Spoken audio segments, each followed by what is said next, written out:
Del artículo de Máximo Gorki, Vladimir Ilich Lenin. Vladimir Lenin ha muerto. Incluso algunos de sus enemigos admiten honestamente. Con Lenin, el mundo ha perdido a una personalidad, el genio más brillante entre todos los grandes hombres de su tiempo. El periódico burgués publicado en idioma alemán, Prager Tageblatt, concluyó su artículo lleno de admiración reverencial por su colosal personalidad con las siguientes palabras: Lenin parece excelso, insondable y digno de admiración, incluso en su muerte. En Occidente, la tendencia había sido convertirlo en una especie de robot mecánico, sin sentimientos humanos ni valores culturales. En la Unión Soviética era todo lo contrario. Lenin había sido convertido en un dios.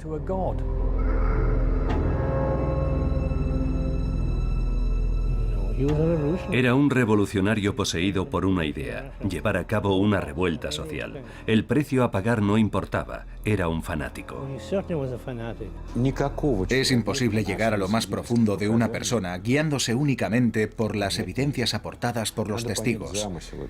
Primero deberíamos entender su plan de vida. Deberíamos observar las particularidades de su carácter, ya que era el típico intelectual ruso que se hacía las mismas eternas y dolorosas preguntas que Chernyshevsky y Tolstoy.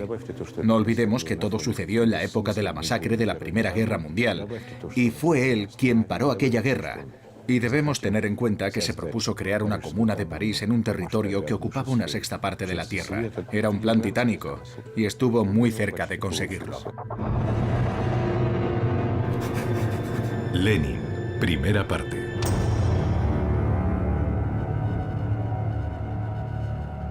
La noche del 25 de octubre de 1917, las patrullas recorrían las calles de Petrogrado. El buque de guerra Aurora avanzaba a contracorriente por el río Neva. Aunque el levantamiento de los bolcheviques estaba llegando a su fin, aún no se había efectuado un solo disparo. El cerebro de la revuelta, Vladimir Lenin, ataviado con una peluca y la mitad de su rostro oculto detrás de un vendaje sucio, se arrastraba astutamente por callejuelas oscuras. Podía haber sido detenido por la policía, con su maquillaje falso, y abatido a disparos allí mismo. Y no habría habido revolución.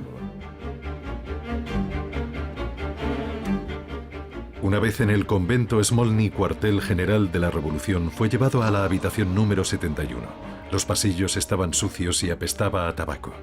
A su llegada al convento le esperaban los delegados del segundo congreso de los soviets, preparados para anunciar el cambio de poder en Rusia.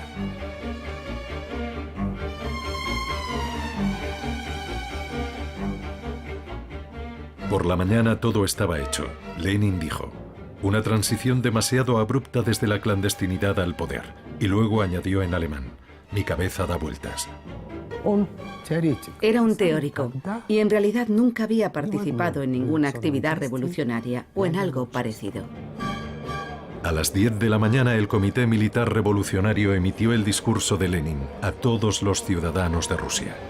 La causa por la que el pueblo ha luchado, la abolición de la propiedad terrateniente, el control de los trabajadores sobre la producción y el establecimiento del poder soviético, se ha conseguido.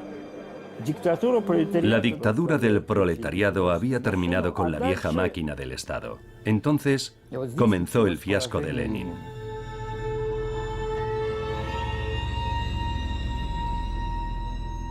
Mirando atrás y sin idolatrarlo, se ve la clase de persona que era Lenin. Sus orígenes se situaban en la Rusia central, por nacimiento y consanguinidad.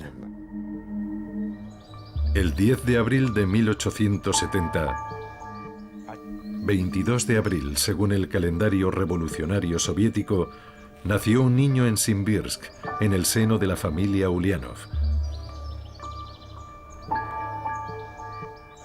El padre de Lenin, Ilya Ulianov, era mitad ruso y mitad kalmuco, y su madre era mitad sueca y mitad alemana. En su linaje sueco había también parte de sangre judía. Lenin era una auténtica mezcla de todas las sangres posibles que coexistían en Rusia. Tras examinar al bebé que lloraba ruidosamente y tenía una cabeza muy grande, la comadrona dijo: se convertirá en alguien muy inteligente o muy tonto. Varios días después, el padre superior de la Catedral de San Nicolás bautizó al bebé con el nombre de Vladimir. Del artículo de Máximo Gorki, Vladimir Ilich Lenin.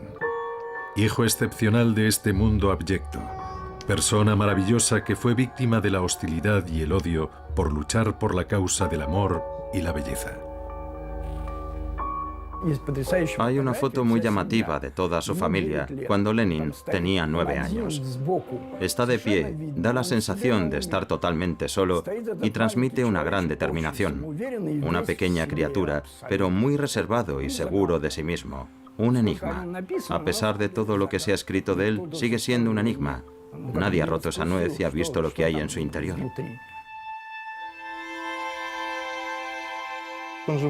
Creció en una familia llena de amor. Su madre los adoraba. Y ellos vivían impregnados de ese cariño incondicional. Y de esa manera y a lo largo del tiempo, se profesaron todos ese amor hasta la edad adulta.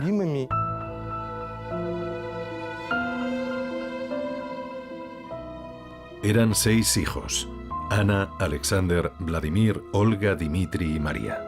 Ilia Nikolaevich era una persona acomodada, pero los Ulianov llevaban una vida modesta. Era uno de los principios de su madre. Vivía una vida aislada. La casa estaba amueblada con un estilo sobrio. El único objeto lujoso era una gran biblioteca que contenía obras clásicas y las últimas ediciones de la literatura moderna. Se puede decir que Ilia Nikolaevich era una persona leal al régimen. De hecho, se convirtió en consejero de Estado y fue condecorado con la Orden de San Estanislao de primera clase, equivalente al grado de general en la vida civil. Era una persona muy conocida en San Petersburgo y no desconocida para su majestad. Sasha Ulianov era considerado un niño con un gran talento. Se graduó en el instituto con medalla de oro y entró en el Departamento de Ciencias Naturales en la Facultad de Física y Matemáticas de la Universidad de San Petersburgo. Un documento muy interesante ha sobrevivido hasta nuestros días.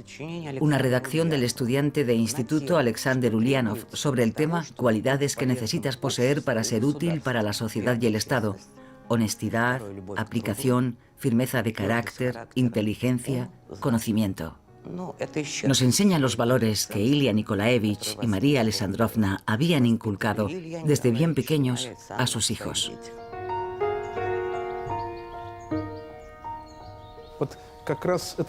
Aquellas cualidades eran también lo que la literatura, la intelectualidad y la propia cultura rusas del siglo XIX fomentaban en la gente destinada a ser la clase dirigente. Estar ante todo por encima de los intereses personales. Y fue aquella misma gente quien, paradójicamente, demostró una crueldad absoluta en sus comportamientos y en su ejecutoria política. Aquella gente espiritual se convirtió en la columna vertebral del movimiento revolucionario. Con esa actitud desafiante destruyeron la llamada Rusia del cristianismo. Lenin constituía la quinta esencia de aquel proceso. Volodia tenía 16 años cuando su padre murió de una apoplejía. La vida tranquila de la familia pasó a formar parte del pasado para siempre. Mientras su padre vivía, no tenemos noticias de que los hijos tuvieran el menor sentimiento revolucionario. Pero desde el momento en que murió, abiertamente y sin ceremonias, Alexander, el hermano mayor de Volodia, un joven muy inteligente con un futuro brillante como científico, fundó una facción terrorista en San Petersburgo. Vendió su medalla de oro del instituto, compró explosivos y fabricó una bomba con sus propias manos, con la intención de asesinar a Alejandro III el 1 de marzo, el aniversario del asesinato de Alejandro II.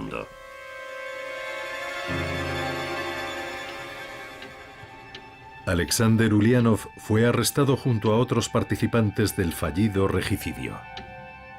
El tribunal condenó a todos a la pena de muerte. La sentencia fue ejecutada en el patio de la fortaleza de Schlisselburg, cerca de San Petersburgo. Todo el mundo en Simbirsk se apartó de los Ulianov como si tuvieran la lepra. Vladimir tenía entonces 17 años. ¿Qué efecto pudo producir aquello en un muchacho que adoraba a su hermano mayor? Cualquiera que viva en el seno de una familia, tenga hermanos y sepa lo que significa el amor familiar, puede imaginarlo. No voy a extrapolar este suceso hasta el extremo de afirmar que fue la muerte de Alexander lo que convirtió a Lenin en lo que fue, pero sí constituyó uno de los factores que definieron su personalidad y su biografía. Fue una tragedia familiar y Vladimir entendió que entre la familia Ulianov y el gobierno del zar se había producido una brecha insalvable. Mientras estaban en marcha las vistas judiciales, Volodia estaba haciendo los exámenes de graduación en el instituto. A pesar de todo, obtuvo unas excelentes notas. Pero al ser hermano de un criminal no tenía derecho a estudiar en Moscú ni en San Petersburgo. Por ello fue matriculado en la Facultad de Derecho de Kazán. 3 meses más tarde fue expulsado por participar en manifestaciones estudiantiles. Las ideas socialistas y el espíritu revolucionario que él acogió representaban el espíritu de la época, y era normal que un joven estudiante los admirase. Era un representante típico de lo que se conoce como la juventud iluminada rusa de la década de 1880. Protestaban contra las tradiciones, contra el poder imperialista, contra el zarismo. Tenían la convicción de que era humillante para Rusia vivir bajo una autocracia que se había convertido en algo obsoleto.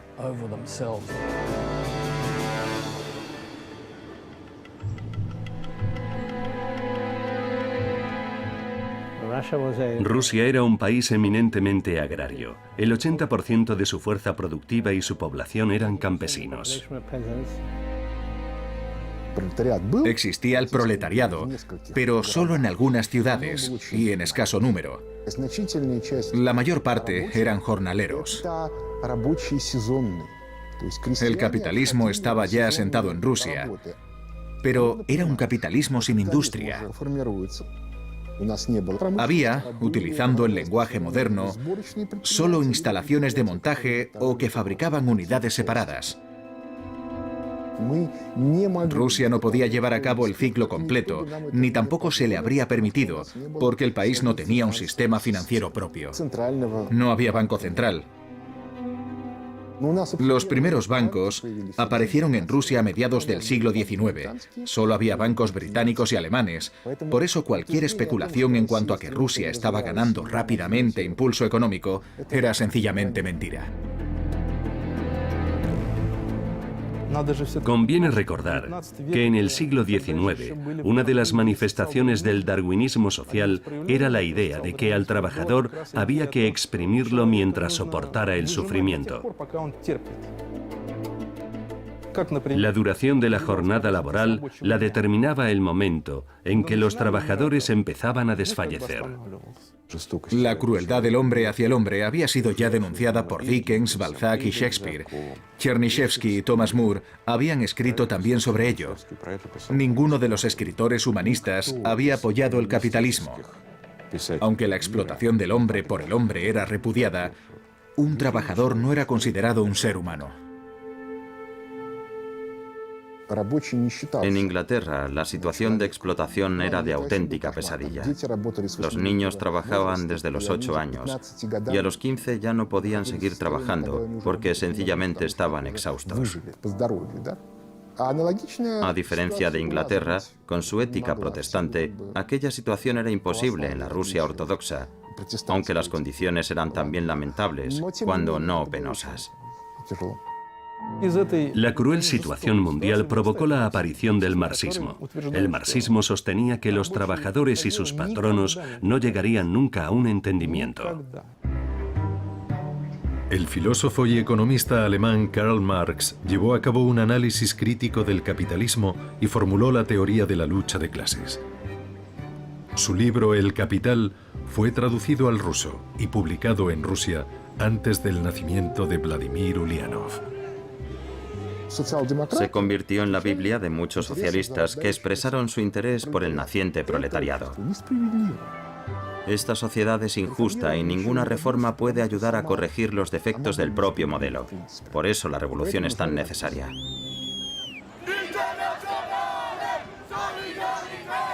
Lenin amaba la teoría de Marx. Era una especie de autoridad religiosa para él. Era un diligente pupilo de Marx. Tomó su teoría, que había estudiado minuciosamente, y decidió ponerla en práctica. Tenía una mente brillante. Podía haberse dedicado a cualquier profesión en la Rusia imperial, y sin duda con éxito. Pero en cambio escogió un camino muy distinto. En 1891, la región del Volga estaba devastada por la hambruna. Surgieron brotes de cólera y tifus. La gente moría por miles. Ana Ulianova compraba medicamentos para dárselos a las personas enfermas. Vladimir rechazó de plano seguir su ejemplo. Aconsejó a sus amigos que no dieran dinero o hicieran aportaciones a la gente que sufría. ¿Por qué? Porque lo que de verdad quería era que la situación empeorase más todavía para que surgiera el sentimiento revolucionario entre los campesinos. La razón de su indiferencia hacia la vida humana partía de su actitud hacia la gente. No tenía precisamente una visión idílica del ser humano. Solo esperaba que el nuevo sistema social engendraría nuevas personas, sin los defectos que poseían sus contemporáneos. Del ensayo de Máximo Gorki, Vladimir Ilich Lenin. En Rusia, donde el imperativo del sufrimiento se predica como el medio universal de salvación, no he conocido a nadie como Lenin que tan enfática y profundamente detestaba y despreciaba el dolor y el sufrimiento de la gente. No era gratuito que Lenin se considerase a sí mismo un físico. Para él, la sociedad humana era materia y medio que necesitaba ser revisado y transformado. Sería una supersimplificación interpretar su comportamiento como una consecuencia de su falta de compasión o incluso como una muestra de crueldad. Su línea de pensamiento era sencillamente la de un físico.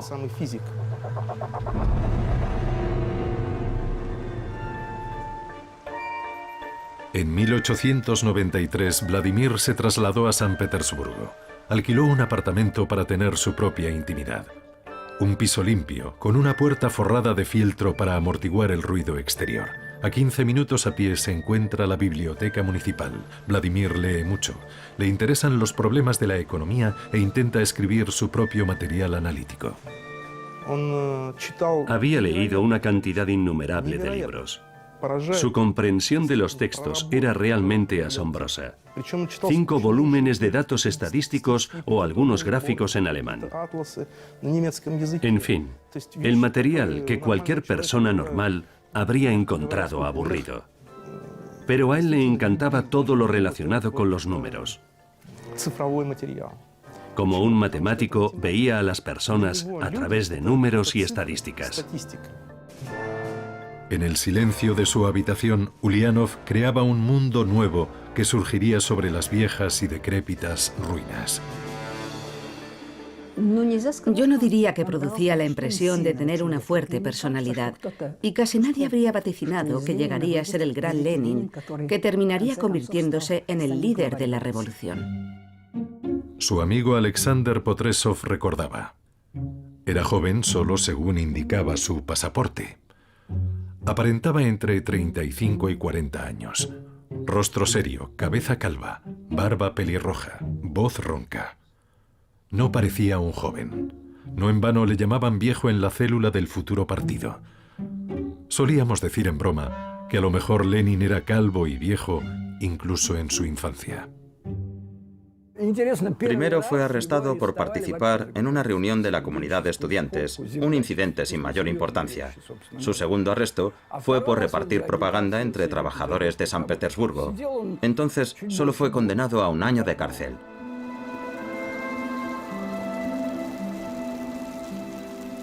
Escribía regularmente cartas a su familia, comunicándoles que su estado de salud era satisfactorio. y que debían traerle diariamente agua mineral para su delicado estómago. El propio Ulianov dormía 9 horas al día. Podía trabajar en la biblioteca de la cárcel y casi terminó su Desarrollo del capitalismo en Rusia. Incluso bromeaba con que prefería continuar en la cárcel un tiempo más. En una ocasión, por una ventana del pasillo de la cárcel, vio un tramo de acera de la calle Spalernaya. A ese lugar acudiría Nadenka más tarde para que Volodia pudiera verla. Nadenka es profesora y enseña a los trabajadores a leer, escribir y marxismo. Volodia se había enamorado de aquella chica alta y seria de cara pálida, totalmente comprometida con la causa de la revolución. Se habían conocido accidentalmente durante la Semana de la Mantequilla, en una reunión de marxistas. Comieron blinis y charlaron sobre el futuro de Rusia. Cuando fue puesto en libertad, Ulianov fue desterrado a Shushenskoye, un pueblo de Siberia. Allí lo seguiría su novia. Ella fue también condenada por su actividad revolucionaria. En julio de 1898, el sacerdote de la iglesia de San Pablo en Shushenskoye ofreció el sacramento. El siervo de Dios Vladimir queda prometido con Nadezhda. Una empleada local y el dueño de una tienda fueron la madrina y el padrino. No creo que fuera realmente el amor de su vida. Aunque Lenin estaba unido a ella, la trataba bien y era un buen marido. Cuando se marchó de visita a Krasnoyarsk, dejando a Nadenka sola en casa, arregló la puerta de la entrada con una cegueta para que pudiera quedar bien cerrada. Había enseñado a Nadenka a manejar el revólver por si un ladrón entraba en la casa. Le preguntó qué blusa le gustaría tener. En el ámbito familiar, era un hombre bondadoso. Por supuesto, amaba a Nadi, pero era algo más que el amor de un marido a su esposa. Formaban un auténtico bloque. Eran un solo yo. Y Nadia le servía con auténtica abnegación. Toda su vida estuvo cimentada en los cuidados que le profesaron las mujeres. Primero su madre y luego Nadia Krupskaya. La madre de Nadia los acompañó en el destierro. Cocinaba para que él pudiese trabajar y Nadenka también le ayudaba en sus asuntos. Indudablemente las mujeres desempeñaron un papel importante en su vida. A Lenin le gustaban las mujeres, no era indiferente a ellas, y ellas tampoco eran indiferentes hacia su persona. Pero su verdadera pasión no eran las mujeres, su pasión era la revolución. Durante su destierro, Ulianov escribió más de 30 artículos. Todo el mundo leía ávidamente y opinaba sobre aquel desconocido autor marxista. Tenía 30 años cuando se marchó a Occidente. ¿Por qué lo hizo? Aspiraba a convertirse en el socialista más destacado a las puertas del nuevo siglo. Quería ser el Marx del siglo XX. Vladimir Ulianov llegó a la ciudad de Zúrich, donde vivía como inmigrante el principal y más autoritario líder marxista ruso, Georgi Plejanov. Ulianov le enseñó su proyecto del periódico Iskra. Su objetivo principal era coordinar las actividades de todos los socialdemócratas en Rusia. Plejanov apoyó el proyecto con la intención de convertirse en redactor jefe, pero pronto tuvo que aceptar el hecho de que Vladimir Ulianov se convirtiera en la figura principal del influyente periódico. El primer paso para pasar de ser un marxista de base a líder del proletariado mundial estaba dado. La mayoría de la gente lo consideraba un personaje desagradable porque era demasiado categórico. En cuanto alguien mostraba el menor desacuerdo con él, fruncía el ceño. Era incapaz de compartir el punto de vista de los demás. Solo aceptaba su propia opinión. La gente le tenía poca simpatía. Era duro y tajante. Hay muchos testimonios escritos de inmigrantes que comentan la impresión que les produjo.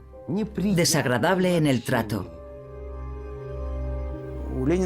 Lenin no tenía amigos íntimos. Anteponía la resolución de los problemas a cualquier otra cosa. Lo personal quedaba siempre en un segundo lugar.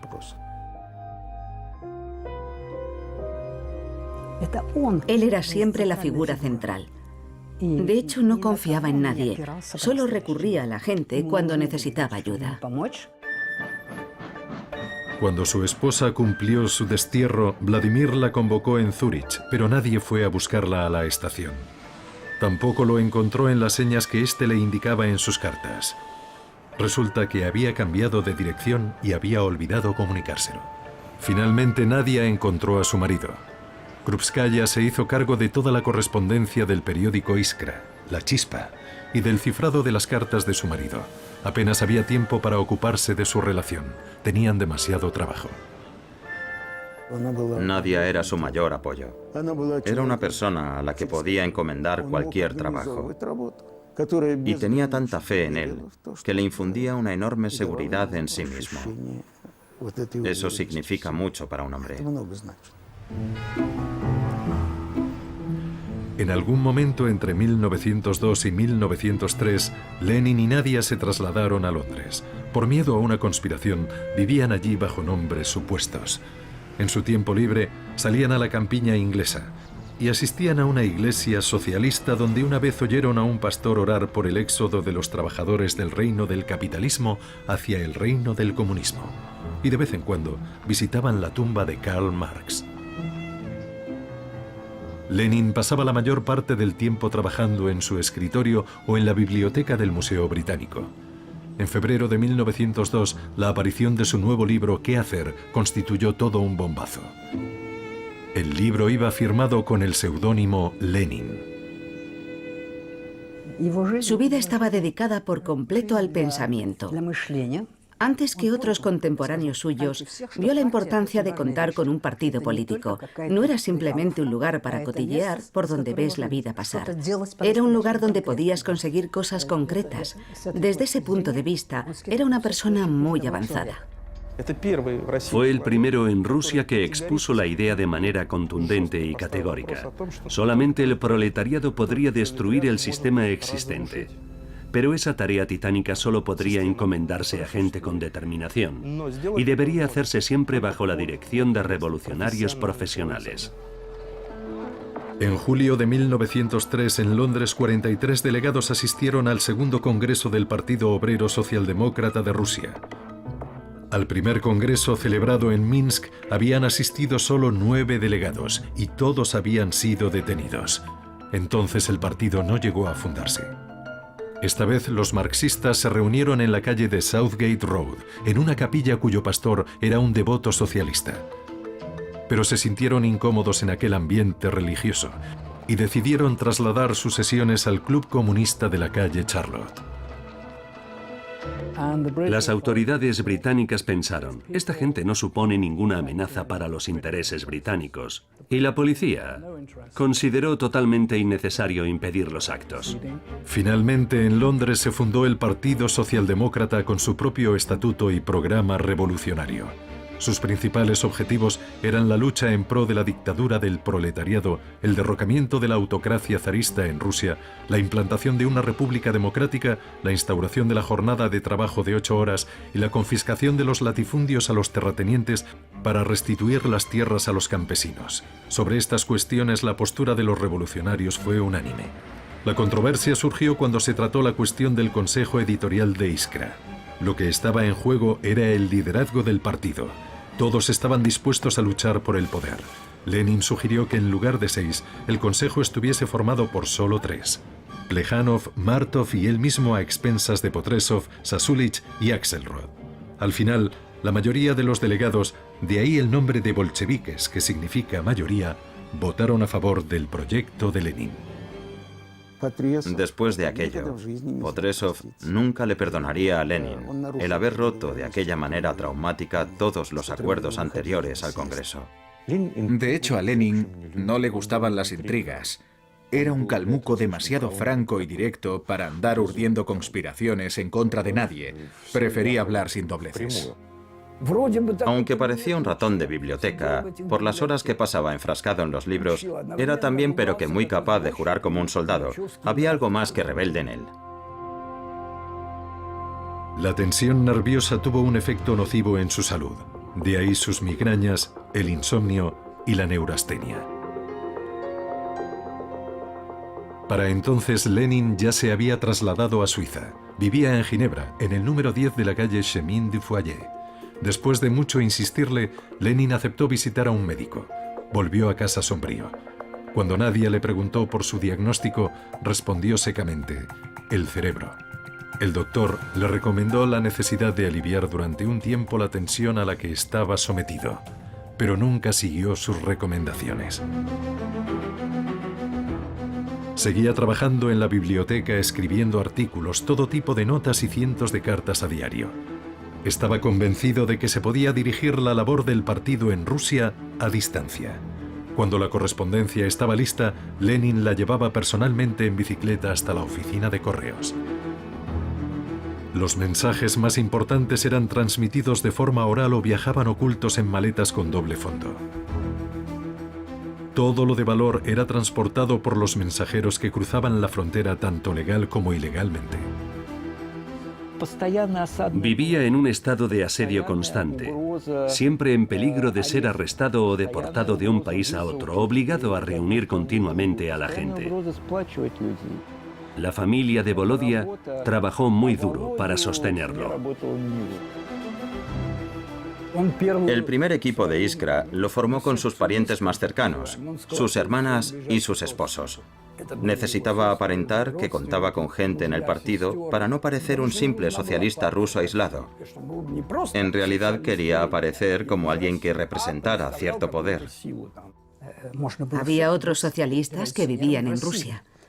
Ellos se encargaban allí del trabajo clandestino. Él habría continuado gustoso su trabajo en las bibliotecas suizas, escribiendo, aprendiendo y estudiando. Suelo visitar la sala de lectura de la Biblioteca de Ginebra y allí siempre pregunto por el lugar donde se sentaba Lenin. Después de vivir en Ginebra durante años, leyendo los libros de la biblioteca, todavía conservan su tarjeta de lectura. La intoxicación de los libros fue una tragedia para la intelectualidad rusa de los siglos XIX y XX. Lenin vivía prácticamente en el mundo de los conceptos, no sentía la vida real. Mientras tanto, la población rusa hervía de indignación. Muchos partidos políticos pretendían derrocar a la monarquía. Los revolucionarios sociales organizaban ataques contra los altos funcionarios. Y los campesinos estaban furiosos por no haber recibido las tierras después de la abolición de la servidumbre. Hubo una reforma en 1861, en virtud de la cual algunas tierras fueron entregadas a los campesinos, pero no todas. Algunos campesinos se vieron obligados a hacer pagos de amortización. Debían pagar por la tierra durante un periodo de 50 años. De hecho, la revolución de 1905 fue principalmente una revolución contra esas amortizaciones.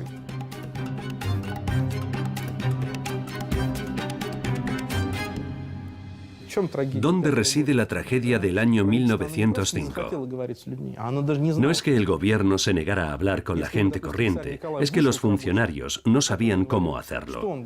Si Nicolás II se hubiese dirigido a los trabajadores el 5 de enero, ¿qué les habría dicho? ¿Qué hubiera podido decir para calmarlos? No era solo una demanda pidiendo un aumento de los salarios. La gente exigía medidas políticas. El caso es que el zar se encontró en un callejón sin salida. Estaba plenamente convencido de que hacía todo lo posible para mejorar la vida de los trabajadores. De hecho, intentó en la medida de lo posible presionar a los fabricantes. Pero conviene recordar que Nicolás II dependía de ellos. Las fábricas producían cañones e incluso aviones. Si ejercía demasiada presión, Rusia se habría quedado sin armamento. El equipamiento del ejército era una prioridad en ese momento. El Imperio ruso llevaba un año en guerra con Japón. Tropas de tierra fueron desplegadas al extremo oriente, al área de hostilidades.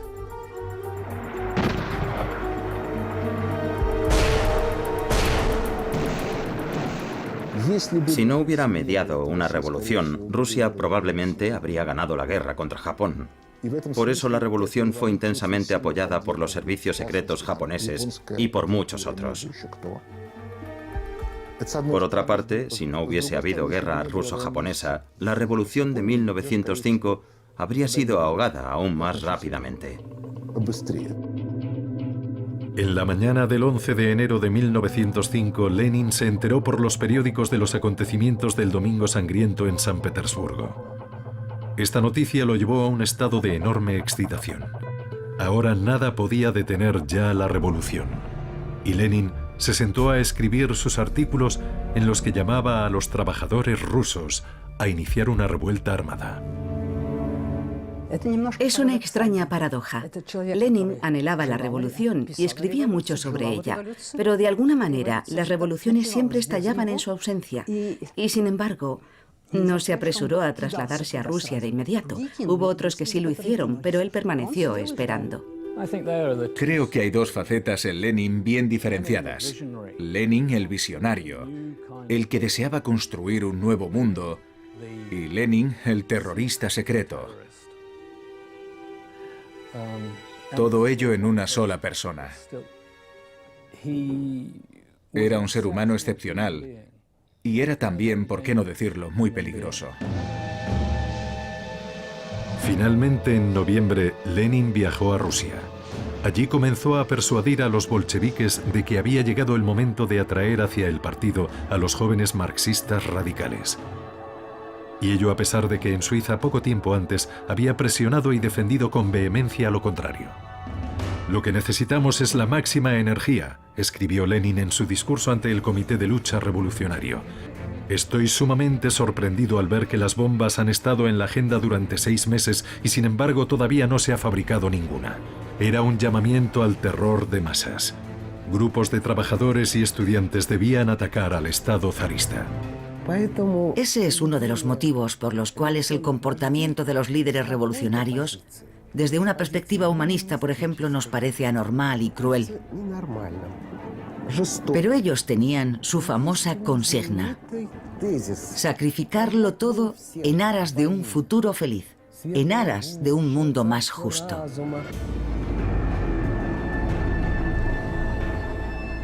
Esa era la norma en la época de la revolución. A principios de diciembre, los disturbios callejeros estallaron en las calles de Moscú. Pequeñas unidades de combate se movían por la ciudad actuando como una guerra de guerrillas. Iban comandados por luchadores experimentados del Partido Socialista Revolucionario que practicaban el terror como medio de lucha. Durante varios días, la ciudad quedó sumida en el caos, con robos, saqueos y persecuciones. Se instaura la justicia por medios totalmente injustos.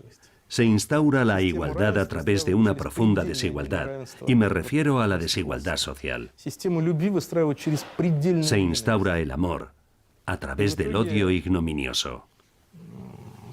Y la sociedad resultante no nace en un ambiente soleado, sino en su faceta más sombría. En diciembre, la policía y el ejército necesitaron 10 días para ahogar la revuelta e instaurar algo parecido al orden público. Después de aquello, la revolución se apaciguó, pero las manifestaciones se siguieron sucediendo aquí y allá hasta 1907. 9.000 personas fueron víctimas del terror revolucionario. Por parte del gobierno zarista, los tribunales condenaron a muerte a 3.574 personas. El Partido Obrero Socialdemócrata de Rusia fue sometido a una dura represión y sufrió grandes pérdidas en la Revolución de 1905. Al final cayó en decadencia. El asalto al poder era inviable en 1905 o 1906. Se necesitaban condiciones excepcionales de lucha social para tener así al menos la oportunidad de alcanzarlo. Lenin y Nadia tuvieron que emigrar a París, ciudad que desagradó especialmente a Lenin y a la que calificó de agujero inmundo. No obstante, fue a París donde los emigrantes revolucionarios acudieron en tropel. En 1992 fui a visitar el apartamento de Lenin en la calle Marie-Rose. Los comunistas franceses me permitieron verlo. En el dormitorio vi 2 camas estrechas de hierro. Me quedé atónito. Vivía con muchas más comodidades que la mayoría de los revolucionarios en Londres, París o Ginebra, porque procedía de una familia burguesa. Nunca pasó hambre. Siempre llevaba un traje de 3 piezas y un par de botas de calidad. También utilizó recursos de la tesorería del partido, ya que nunca obtuvo mucho dinero con sus publicaciones. Su madre también le ayudó económicamente. Recibía una pensión del imperio por su marido. Resulta bastante irónico, después de todo, que Lenin estuviera organizando una revolución con la ayuda de su madre, es decir, con el dinero de la pensión de su padre, que había sido precisamente funcionario del Estado. El 26 de noviembre de 1911 en París se produjo un hecho luctuoso en el seno de una importante familia revolucionaria. La hija de Marx, Laura, y su marido Paul Lafargue se suicidaron. Al enterarse, Lenin le dijo a Nadia, si uno no puede ser ya de ninguna utilidad al partido, debería morir como ellos. Durante el funeral, Lenin pronunció un discurso. Y fue allí en el propio cementerio donde conoció a Inesa. Él tenía 41 años, ella 35. Era una mujer emancipada, muy adelantada para su época. Y desde luego actuaba como tal. Inesa Armand era de ascendencia francesa. A la edad de 15 años su familia se trasladó a Rusia. Había estado casada 2 veces y tenía 5 hijos. Y de repente se sumó a la actividad revolucionaria. Se unió al partido. Por su participación activa en la revolución de 1905, fue desterrada a la región de Archangelsk, pero consiguió evadirse y, provista de documentación falsa, huyó al extranjero. En su apartamento de Bruselas se celebraban reuniones y se ocultaban armas, municiones y literatura subversiva. Inesa llevó a cabo una agitación activa en el extranjero y se convirtió en la confidente de Lenin. No hay duda de que Lenin la amaba. Era su amante, no solo una compañera del partido. Y sus sentimientos eran sinceros. Sin embargo, en las cartas publicadas no se hacía ninguna mención a esa relación. A Lenin no le gustaba hablar de ello, y ella tampoco era probablemente una mujer muy locuaz. En aquellos tiempos no era algo bien visto. Si alguien piensa que una persona que está reconstruyendo el mundo puede ser un mujeriego, se equivoca profundamente. Estamos hablando de un hombre muy especial. Durante toda su vida, Lenin solo tuvo un amor, y ese amor se llamaba la Gran Revolución Rusa.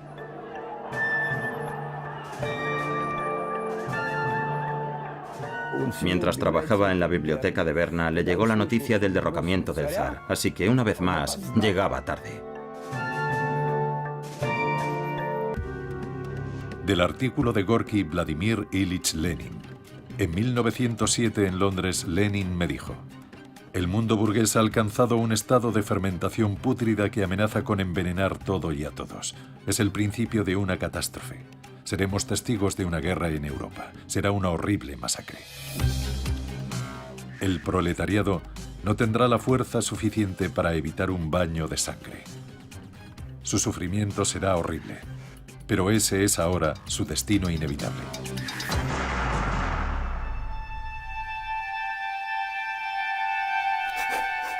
Lenin, segunda parte. El conflicto armado fue bautizado casi de inmediato como la Gran Guerra. El mundo no había conocido nunca nada parecido. Las hostilidades se extendieron a los Balcanes, Oriente Medio, el Cáucaso, Europa y África. Casi 40 países se involucraron en el conflicto. De no haber sido por la Primera Guerra Mundial, Lenin habría permanecido probablemente en Suiza el resto de su vida.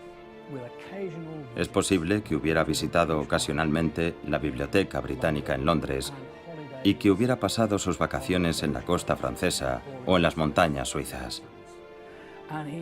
Y seguramente también hubiera seguido criticando ferozmente el sistema burgués, pero fue la Primera Guerra Mundial lo que le dio la oportunidad. Se han escrito novelas muy duras sobre la Gran Guerra, como por ejemplo Adiós a las armas de Hemingway o La muerte de un héroe de Aldington.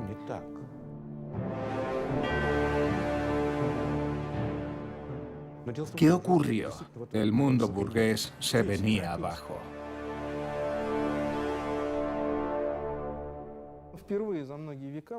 Por primera vez existía la oportunidad de ganar una guerra utilizando máquinas. Alemania pensó que había llegado la hora y podía hacer lo que no había conseguido durante muchos siglos para alcanzar el más alto nivel en las coordenadas políticas mundiales. El avance en la industria metalúrgica fue increíble. Y el país que fuera capaz de reequipar a su ejército en primer lugar podía ganar en cuestión de semanas. La victoria se lograría con la artillería.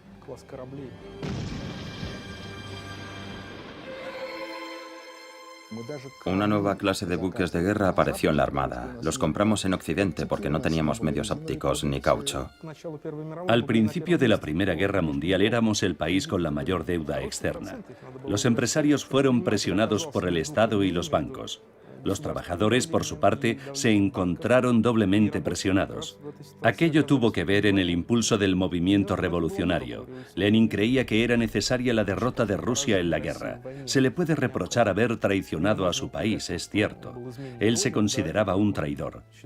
Pero muchos rusos realmente creían que una persona decente no podía ser leal a este país. El patriotismo era o una evidencia de cretinismo o una prueba de humillación ante el brutal régimen.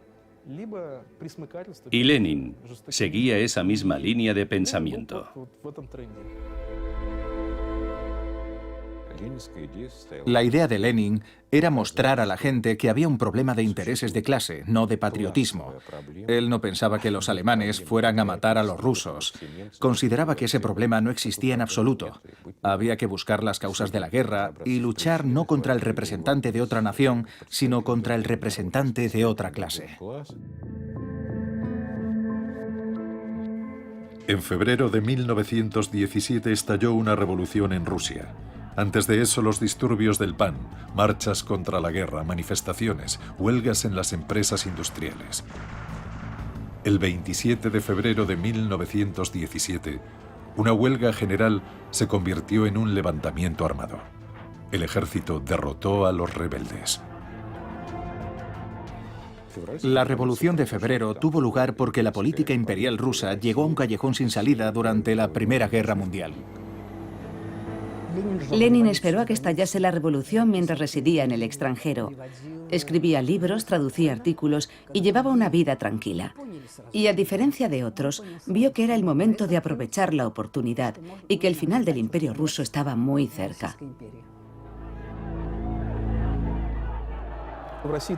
En Rusia prácticamente todo el mundo participaba en los disturbios. Todos eran activistas de diferentes facciones del radicalismo. No había estratos sociales leales al régimen, ni siquiera la élite del Imperio ruso. Aparentemente quedaban los terratenientes y la nobleza, aunque de una forma muy precaria. Pero de repente desaparecieron. Nicolás II se encontró en un vacío absoluto. Su último movimiento, catastrófico para Rusia, fue abdicar del trono. En estos tiempos de la lucha contra los enemigos extranjeros, Dios nuestro Señor ha deseado enviar una nueva y dura prueba sobre Rusia.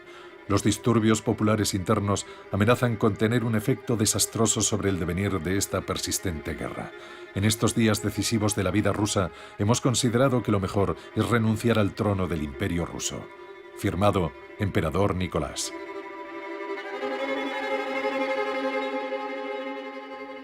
La guerra continuó, la gente no la quería. Petrogrado estaba lleno de desertores mientras los liberales seguían parloteando. El poder dual había conducido al caos. Por un lado emergió el gobierno provisional y por el otro el Soviet de Petrogrado, un cuerpo ilegítimo que representaba a las bases, que también reclamaban el poder en el país. El Estado ruso se estaba derrumbando por sí solo. Lenin, como todos los demás, había sido un observador del proceso.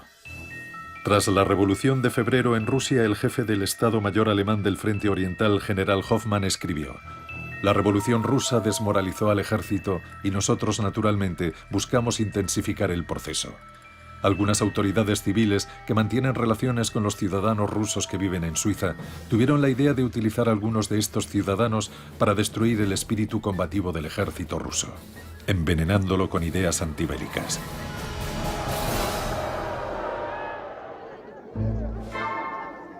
Para llevar a cabo la revolución en su país, reunieron a un gran grupo de exiliados y refugiados políticos que se habían establecido en el extranjero en momentos distintos y por razones diferentes. Junto con Lenin había bolcheviques, socialrevolucionarios, mencheviques y anarquistas, y sus familias. Había 50 aparatchiks, miembros del aparato del Partido Comunista, en total. Eran muy importantes porque sabían cómo trabajar. Nadie contaba con un aparato de partido como aquel. Iban a ser transportados desde Suiza al Imperio Ruso. Técnicamente el país se encontraba en estado de guerra. Por ello se acordó que viajarían en un tren del que no pudieran bajar. Era una especie de tren extraterritorial.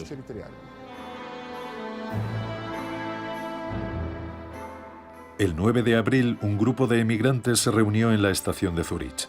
La gente gritaba acusando de traidores a los pasajeros que se disponían a partir y clamaban que serían colgados en Rusia por provocadores.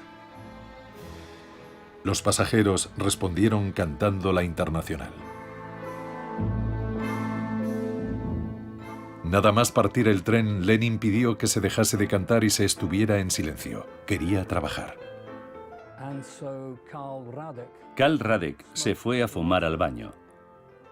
Cuando Lenin se enteró, montó en cólera.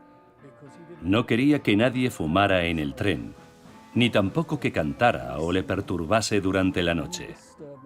Era un hombre bastante complicado para convivir con él.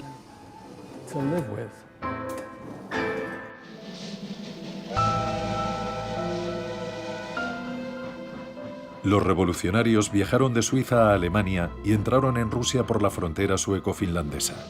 El 13 de abril de 1917, Lenin y sus camaradas llegaron a la estación de Finlandia en Petrogrado. Aquella noche, el andén de la estación estaba atestado de gente que había ido a ver a Lenin como si fuera una celebridad de la época. El partido envió una guardia de honor a la estación. Cuando Lenin la vio, le dijo a su mujer: «Me van a arrestar». Parecía enteramente un extranjero. Llevaba una corbata de lunares y zapatos de tacón alto, porque quería parecer más alto de lo que era. Llevaba también un bombín, sombrero muy popular entre los empleados suizos, con la visera ligeramente doblada hacia arriba.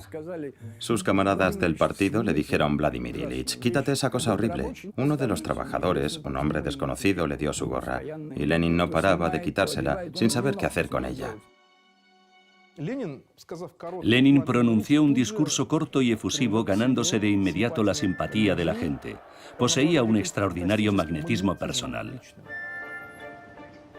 Marineros, camaradas, os saludo sin saber si creéis o no en las promesas del gobierno provisional. Pero sé que cuando os prometen tantas cosas os están engañando. El pueblo necesita paz. El pueblo necesita pan. El pueblo necesita tierra. Y ellos os dan guerra, hambre, no pan. Los terratenientes siguen siendo los propietarios de las tierras. No estaba claro hacia dónde ir, a quién creer, qué ocurriría al día siguiente. De manera que cuando aparece un hombre que dice: «Yo sé exactamente lo que hay que hacer, escuchadme y haced lo que yo os diga», bueno, esto proporciona sin duda excelentes resultados. Habéis hecho un gran trabajo. Habéis destronado al zar, pero aún no hemos terminado. Tenéis que golpear mientras el hierro está caliente. ¡Viva la revolución social mundial! Encontró las palabras que le catapultaron al poder. Cuando él proclamó todo el poder para los soviets, los demás decían cosas bonitas, pero sin efecto. Aquella noche habló ante el Comité Central y dijo: «Hagamos la revolución».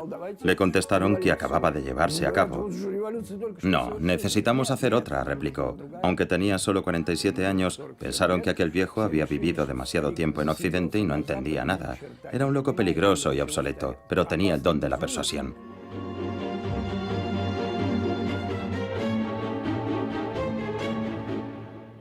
«18 días después, se convocó la conferencia del partido.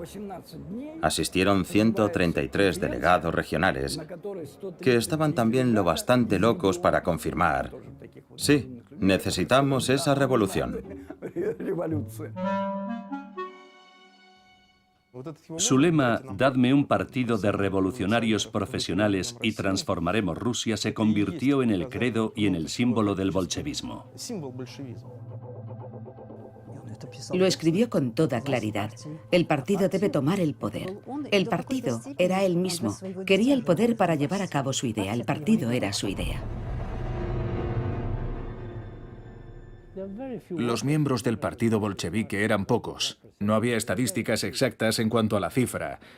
Muchos trabajadores no pertenecían a ningún partido o eran socialistas. Para atraer adeptos a sus filas, los bolcheviques necesitaban agitadores comprometidos a los que se enviaría por todo el país para pegar folletos y repartir periódicos revolucionarios. Las cuotas del partido no eran suficientes para financiar tales actividades. Era necesario reabastecer la tesorería del partido. Los bolcheviques no dudaron en recolectar dinero de diferentes formas. Su trabajo era lo primero. Y el dinero no olía. Cuando Lenin ya estaba en Rusia, los alemanes continuaron financiándole. Los periódicos del partido se imprimían con su dinero. Él jamás habría podido construir el partido sin el dinero de algunos grandes propietarios que nunca imaginaron que la revolución sería posible. Francia y el Reino Unido dieron dinero abiertamente. El embajador francés, Maurice Paléologue, dio mucho dinero. El partido fue financiado también por banqueros occidentales, que lo consideraban una herramienta para debilitar el imperio ruso. No hubo un solo partido, excepto los octubristas, que no recibiera financiación del extranjero. Aquello formaba parte de la lucha política.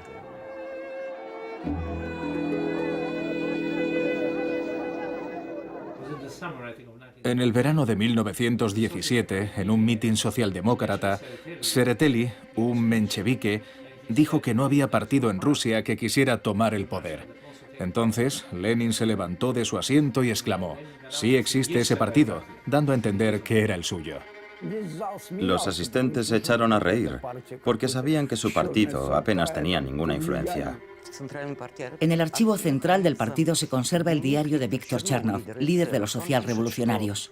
En él escribió: «Todos entendimos que asumir la responsabilidad del destino de Rusia en el otoño de 1917 significaba sangre sucia y trabajo sucio para aquel movimiento espontáneo». Dejaron vía libre a los bolcheviques y a Lenin con la esperanza de que arreglasen el desaguisado, pero no permanecieran en el poder. Entonces vendremos como caballeros con brillantes armaduras y construiremos un Estado auténticamente democrático. Y como ahora sabemos, fue una vana ilusión. El 24 de octubre, carros blindados entraron en la plaza frente al Instituto Smolny. Grupos de hombres armados ocuparon el Banco de Estado, la oficina de correos, la agencia telegráfica, las estaciones de tren Nikolayevsky y Baltic. Posteriormente fueron reforzados con marineros de Kronstadt. El buque de guerra Aurora avanzaba a contracorriente por el río Nevá y se detuvo cerca del Palacio de Invierno. A las 21:40 un disparo de fogueo efectuado desde el Aurora marcó el comienzo del asalto. A las 2 de la mañana el palacio fue tomado por los atacantes. El gobierno provisional fue arrestado. A las 5 de la mañana se proclamó el poder soviético sin efectuar un solo disparo. Su misión se culminó el 25 de octubre. El 7 de noviembre, según el calendario revolucionario soviético, habían pasado 8 meses desde abril a octubre. La tarea se había llevado a cabo de forma brillante. Será siempre y en todas partes enseñada y estudiada. Será siempre un libro de texto, un ejemplo brillante de cómo hacer una revolución. El 27 de octubre, el segundo Congreso Panruso de los Soviets de Diputados de los Obreros y Soldados formó un nuevo gobierno encabezado por Vladimir Ulyanov Lenin. La revolución ascendió al poder al cuarto estado. Lo llamamos la dictadura del proletariado. Por el bien de la humanidad, por el bien de la mayoría, exactamente para eso. 2 semanas después del golpe de octubre, el nuevo gobierno emitió el decreto sobre la paz. Los soviéticos ofrecieron a los países en guerra una paz sin anexiones ni indemnizaciones. El decreto sobre la paz y el decreto sobre la tierra fueron aprobados al principio de la Revolución de Octubre. Ambos eran unos documentos con un gran peso específico, que contenían las ideas sobre cómo transformar Rusia. Por los decretos de Lenin, las entrañas de la tierra pertenecían al pueblo, no al Estado. Eran propiedad socialista, es decir, propiedad del pueblo. El decreto sobre la tierra legalizaba la adquisición de las haciendas de los terratenientes por los campesinos. Al conocerse su emisión, los soldados abandonaron el frente y regresaron a sus hogares. Lenin quería cambiar la forma de pensar de la clase trabajadora. No sentía amor por ella. Cuando era estudiante ya sabía que los trabajadores no estaban comprometidos con el socialismo y aquello le disgustaba mucho. La víspera del 25 de octubre, Lenin escribió que se debían crear las condiciones necesarias para que hasta un cocinero estuviera capacitado para gobernar el Estado. Solo podía conseguirse por medio de la educación. Según los datos censales de principios del siglo XX, el 80% de la población era analfabeta. A ese respecto, constituyó un grandioso resultado social. La campaña de alfabetización fue realmente el gran logro del gobierno soviético. El Politburó, liderado por Lenin, estuvo en sesión todo el día. Recibía hasta 600 llamadas abordando diferentes temas. Todavía no era un Estado totalmente establecido, sino algo difuso. Ni siquiera comía en la cantina para evitar tener conversaciones triviales. A veces se marchaba para realizar visitas a los suburbios de Moscú y hablar con los campesinos. Construyó casas de descanso para los soldados heridos. Escribió enmiendas a la Constitución. Tradujo sus propios trabajos y solicitó el aumento del número de estudiantes procedentes del proletariado y el campesinado más pobre. Elaboró un proyecto de resolución para los orfanatos. Incluso escribió notas sobre cómo cumplir en el puesto de centinela. La gente era totalmente ignorante. El país era bárbaro y analfabeto. No sabían qué decir, y él les enseñó a decir alto o disparo. Inventó señas y contraseñas. Lo hizo todo. Recuerdo que hay un documento de un agente alemán en el que dice: Lenin está trabajando como nosotros queremos, sigan financiándole. Él no trabajaba para Alemania. Todo lo que hacía lo hacía para él mismo. Servía a la gran idea de la revolución en Rusia. Simplemente resultó que los intereses de Lenin y los de Alemania coincidieron.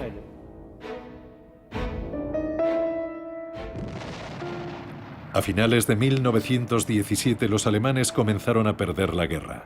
Se vieron obligados a volver a desplegar sus fuerzas en el frente occidental contra los franceses, los británicos y los americanos. Por eso buscaron la paz con Rusia en el frente oriental. Los alemanes financiaban a Lenin, que prometió sacar a Rusia de la guerra. La situación económica en Rusia se encontraba al borde del colapso. La industria solo trabajaba para las necesidades del frente. Moscú era abastecido con solo 5 camiones de carga de alimento al día, en lugar de los 100 que se requerían. Petrogrado, 15 en vez de 50. Había hambruna, epidemias de tifus, fiebre tifoidea, viruela. Lenin se puso su desgastado abrigo y le dijo a Yersinsky: Félix, ponte tu gabán y vámonos a negociar con los boches. En Francia llamaban boches a los alemanes. El 3 de marzo de 1918 se firmó el Tratado de Brest-Litovsk entre Rusia y Alemania. Rusia admitió la derrota. Bajo el tratado cedía 780.000 kilómetros cuadrados de su territorio con más de 56 millones de habitantes, una tercera parte de la población total del Imperio ruso. Rusia fue obligada a retirar sus tropas de los territorios que iban a ser ocupados por las fuerzas alemanas. Rusia perdió Polonia, Ucrania, Crimea, las tierras bálticas y Finlandia, con sus bases para la armada rusa. Los alemanes ocuparon parcialmente Azerbaiyán, Georgia y Armenia. Podría haber rechazado heroicamente firmar la paz, pero la revolución habría sido aplastada. El Tratado de Brest-Litovsk se firmó porque los bolcheviques eran demasiado débiles en aquel momento.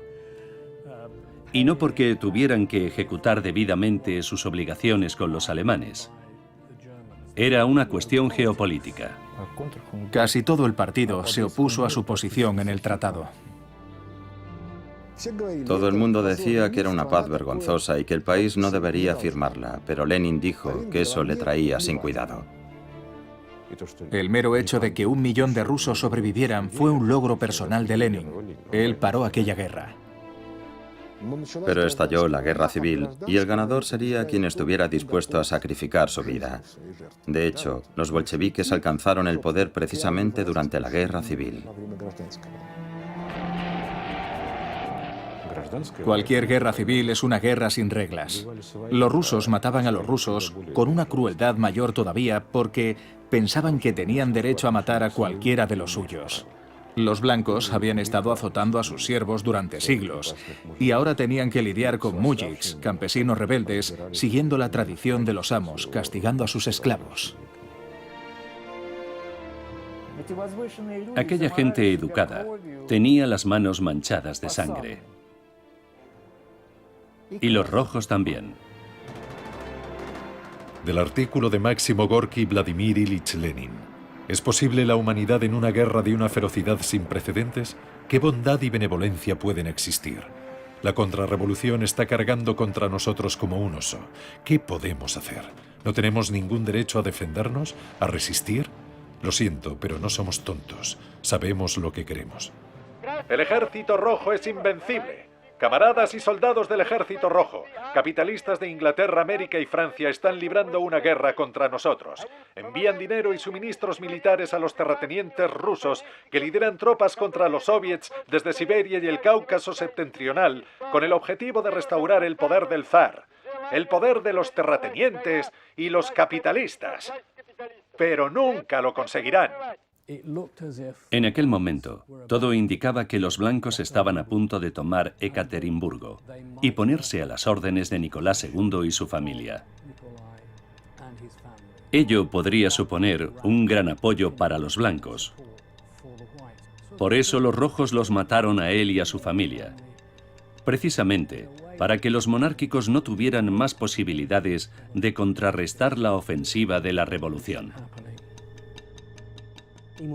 Él necesitaba demostrar que la muerte del zar marcaba el final del pasado. El pasado ha terminado y ya no hay vuelta atrás. Lenin no anunció la muerte de la familia del zar de inmediato. Le aterraba pensar que si se conocía lo que había sucedido con la familia del zar, pudiera producirse un cambio dramático en la actitud de la gente hacia el Consejo de Comisarios del Pueblo, hacia él y hacia el resto del liderazgo político. Aunque no hubo una orden escrita, todas las circunstancias ponen de manifiesto que los bolcheviques de Ekaterimburgo habían recibido el plácet de Moscú o alguna otra forma de aprobación. ¿Por qué estuvieron tan sincronizados la ejecución de la familia del zar y el atentado a Lenin?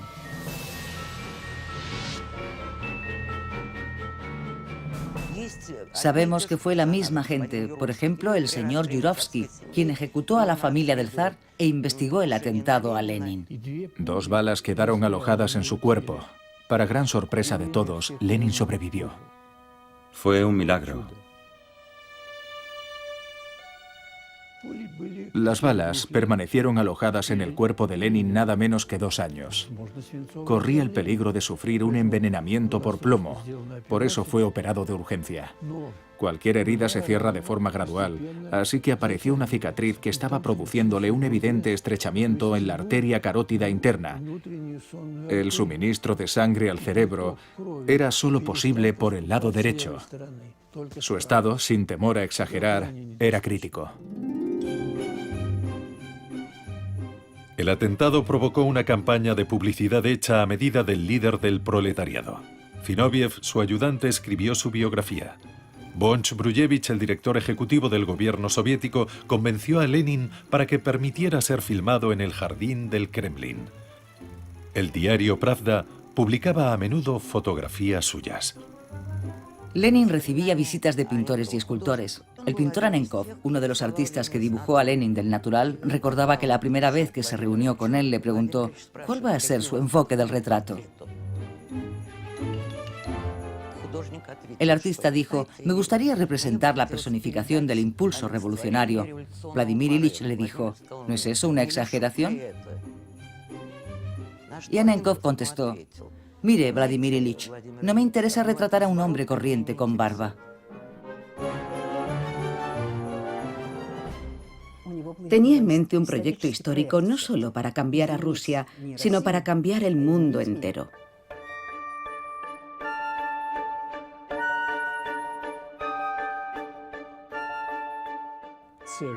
Su plan era desatar una guerra civil en Europa. Era una idea descabellada. Nada menos que una guerra civil europea. ¿Qué clase de persona es capaz de concebir algo así? Pues Lenin lo hizo. Lenin sabía, y así lo dijo, que el comunismo no podía sobrevivir si prevalecía únicamente en Rusia. Sería destruido por el capitalismo. Para sobrevivir, debía extenderse a todo el mundo, y las revoluciones estaban estallando por todo el planeta. El mundo estaba obsesionado con las ideas del leninismo, con las ideas de la justicia social. La Unión Comunista está creciendo en todo el mundo. En varios países el poder del Soviet ya ha triunfado. Pronto veremos la victoria del comunismo en todo el mundo. Seremos testigos de la fundación de la República Socialista Federativa Soviética Mundial. Lenin creó el Comintern, la internacional socialista que englobaba a los partidos comunistas de Alemania, Austria-Hungría, Turquía y China, los países en los que habían tenido lugar revoluciones socialistas. Desde el principio de los tiempos, la gente soñaba con construir un mundo nuevo, un mundo en el que las cosas serían diferentes. Un mundo en el que habría personas nobles que ayudarían a los demás. Gente ilustrada, solidaria y desinteresada. Una nueva generación que no pensaría únicamente en sus intereses personales y tampoco estaría corrompida por la propiedad privada. Sin embargo, muy pronto las ideas de Lenin fueron abandonadas y él mismo fue demonizado. Fue una especie de reacción refleja natural ante el éxito anormal que había tenido en todo el mundo. Inmediatamente se sirvieron de una metodología política mediante la cual, para menospreciar a una autoridad ante las masas, debes hacerle parecer grotesco o vergonzoso. Y así explotaron la cuestión de su origen, es decir, la genealogía de Lenin. Luego plantearon la cuestión del dinero alemán que supuestamente había utilizado para la revolución. Y finalmente empezaron a chismorrear sobre su romance adúltero con Armand. En abril de 1917, Inés Armand viajó con Lenin a Rusia. Una vez en Moscú, se hizo cargo de la jefatura del Consejo de Economía Nacional y de un departamento del Comité Central. Encabezando una misión de la Cruz Roja, viajó a Francia para liberar a los soldados del cuerpo expedicionario ruso de su cautiverio. Fue arrestada por las autoridades francesas y liberada después de que Lenin amenazara con disparar a toda la misión francesa en Moscú. Armand murió de tifus. Durante su funeral celebrado en Moscú, Lenin acompañó al cortejo fúnebre. Tenía el rostro destrozado, caminaba con los ojos cerrados y parecía a punto de desplomarse.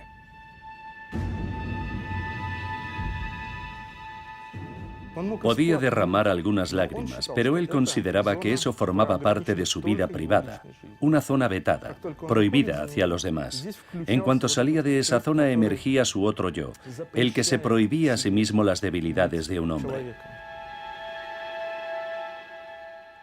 Hubo muchas personas, entonces llamadas nihilistas, que negaban la moral desde un punto de vista teórico. Esos individuos se convirtieron en los seres más despiadados de la historia de Rusia.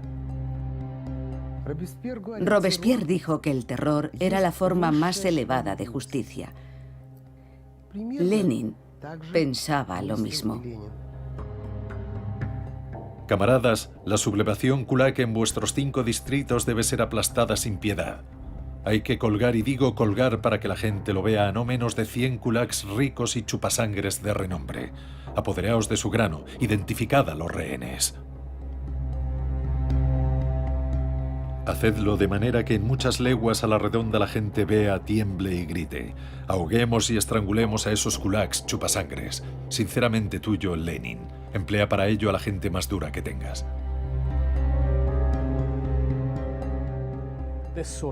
Esa faceta de Lenin nunca fue revelada hasta el final de la Unión Soviética. La sociedad nunca vio a Lenin desde ese prisma, el Lenin que estaba dispuesto a utilizar el terror despótico. Él sabía distinguir perfectamente el bien del mal y sabía que había traspasado esa frontera, pero apagó cualquier remordimiento apoyándose en su teoría de clases. Todo lo que beneficia al proletariado es moral. Pensó que era necesaria una gran dosis de violencia y encomendarse a una dictadura para acortar el lapso de tiempo transcurrido entre el fin del capitalismo y la creación de la comunidad comunista mundial. Creía firmemente en ello. Era un genio político. Sin embargo, el patrón de sus actos era absolutamente anticristiano. Deliberadamente anticristiano. Lo que él inició fue el experimento más dramático del siglo XX, la construcción de un paraíso en la tierra estando ausente la figura de Dios. Creo que Lenin abandonó a Dios por Marx. Era un ateo militante, y lo era hasta tal punto que paradójicamente su ateísmo era casi religioso. El bolchevismo es una especie de religión. Ningún hombre puede profesar dos religiones a la vez. El que cree en Dios no puede ser bolchevique. A principios de la década de 1990, el gobierno soviético abrió los archivos secretos de Lenin. Había algunos documentos aterradores. Por ejemplo, una vez Lenin ordenó colgar a todos los sacerdotes que se mostraban renuentes a obedecer, y sus cadáveres debían exponerse públicamente para atemorizar a los disidentes. Escribió: «Disparad a los sacerdotes, a cuantos más disparéis mejor». Desde su punto de vista, la Iglesia Ortodoxa rusa era una de las organizaciones más peligrosas, destructivas y perniciosas de la sociedad imperial rusa. Pensaba que los sacerdotes eran un auténtico cáncer para el pueblo ruso. Durante su infancia en Simbirsk, Lenin había sido miembro de la parroquia de San Sergio de Radones. Más adelante ordenó la apertura de las reliquias del santo en la Laura de la Trinidad y de San Sergio y pidió que se le proyectara la película de la exhumación. Al finalizar la proyección, Lenin se frotó las manos. Estaba profundamente satisfecho.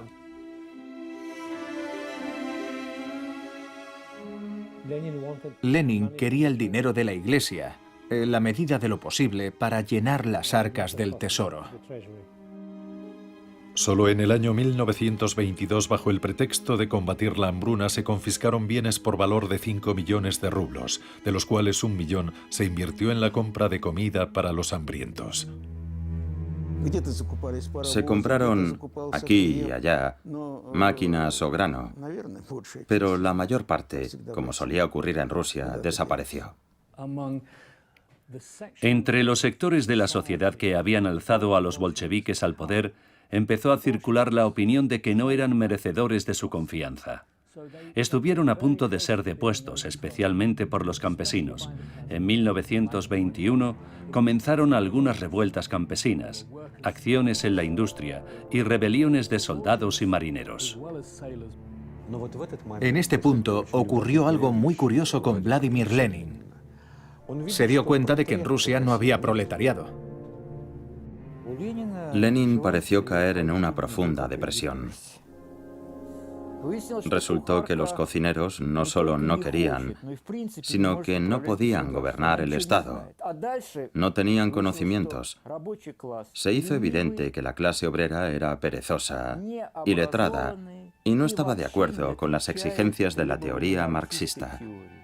En esa encrucijada, Lenin dio un giro, tan audaz como revolucionario, y también ingenuo, diría yo. Anunció la nueva política económica. Quería crear un proletariado post factum. Durante el periodo de la NEP era necesario recorrer el camino capitalista del desarrollo, del que tal vez nacería un proletariado digno de Marx. Se modificó la política industrial y se fortaleció el sistema político. Era la única forma de salvar la dictadura de los bolcheviques. Solo de esa manera, se preservó el Estado soviético. Los comercios que habían sido cerrados ofrecían ahora vinos franceses caros y la NEP se convirtió en la base económica para futuras reformas liberales, aunque fuesen hipotéticas. No tenía nada de marxismo, era puro progresismo. Sin Lenin, los bolcheviques difícilmente hubiesen podido introducir esos cambios. La NEP era muy impopular dentro de la élite bolchevique. Lenin enseñó a muchos de ellos que, para alcanzar ciertos objetivos, había que ir siempre en contra de la opinión pública. Como cuando firmó el Tratado de Paz de Brest, anunció la NEP e incluso cuando llevó a cabo la Revolución de Octubre. Siempre fue uno contra todos. Solemos olvidar que estamos hablando de un periodo de apenas 4 o 5 años en la vida de Lenin. Como Sísifo, había empujado una piedra cuesta arriba, dando esperanza a la gente, pero la piedra cayó rodando. Su idea de difundir el comunismo en todo el mundo a través del Comintern, la Internacional Socialista, no tuvo éxito en ningún lugar. Rusia iba a incendiar Europa. Y lo único que consiguió fueron algunos chispazos. Los líderes de la Revolución Alemana fueron asesinados y la Revolución Húngara fracasó.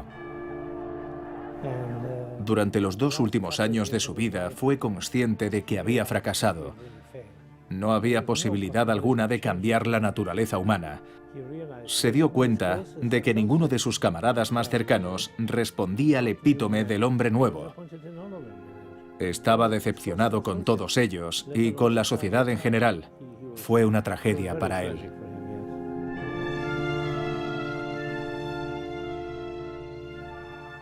La última vez que controló realmente las cosas fue en la primavera de 1922. A partir de ahí comenzó a sufrir ataques de apoplejía y ya no podía trabajar. Lo dejaron postrado en la cama y le prohibieron las visitas. Su hemisferio izquierdo estaba deteriorado. El lado derecho de su cuerpo se fue paralizando poco a poco desde las piernas hacia el tronco. Lo único bueno es que su mente permaneció más o menos lúcida. Trató de dictar una serie de artículos y notas, pero esas notas y esos escritos nunca llegaron a sus destinatarios. Fue un sentimiento trágico para él. Durante 2 años, Lenin estuvo sin trabajar. Su secretario personal, Zinoviev, le traicionó. Desvió los asuntos a Stalin, ignorando el hecho de que Lenin seguía vivo.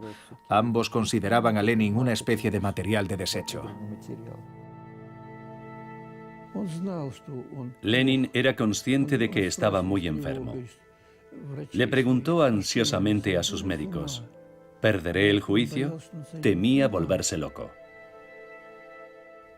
Eso era muy importante para él. Estaba literalmente destrozado. En el momento de su muerte era un hombre desmoralizado. Una de las pocas expresiones que todavía utilizaba al final de su vida era Dios santo. Dios santo. Sus médicos lo mencionaban a menudo en sus notas. Tal como recordaron algunos miembros de su cuerpo de seguridad, Lenin permanecía en su mecedora ataviado con una gorra, envuelto en su abrigo de piel, aullando a la luna. Lloraba y gemía, por decirlo de alguna manera. No creo que fueran solo momentos de demencia. Creo que revelan también la terrible agonía y sufrimiento del hombre que se encuentra en la antesala de la muerte.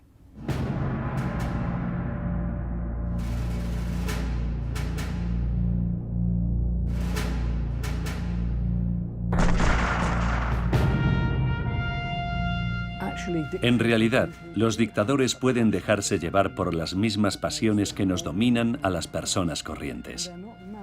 Claro que no están locos. Puede que tengan alguna percepción deformada de la realidad, pero no están mentalmente enfermos. Ni mucho menos. Se parecen mucho a nosotros. Por eso son tan peligrosos, porque tenemos muchas cosas en común. Gustave Le Bon, sociólogo experto en psicología de masas, escribió: los grandes reformadores del mundo siguen encorvando nuestras espaldas, incluso desde las profundidades de sus tumbas. Debemos comprender que esto se debe principalmente a que han expresado plenamente los intereses de su raza y del tiempo que les ha tocado vivir.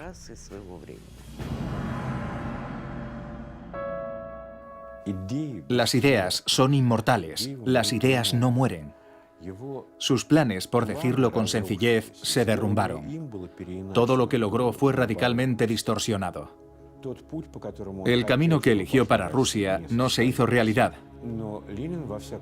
No obstante, Lenin sigue siendo un símbolo de esperanza para mucha gente pobre del mundo. Demostró que los esfuerzos bien dirigidos pueden cambiar el curso de la historia para la humanidad. Es un personaje único. Su recuerdo permanecerá vivo 1000 años. Es una figura de una escala realmente planetaria. Todos esos gritos para sacar a Lenin de su mausoleo son inútiles. Da igual que lo hagan o no, nadie podrá borrarlo de la historia. Nunca. Allí permanecerá para siempre.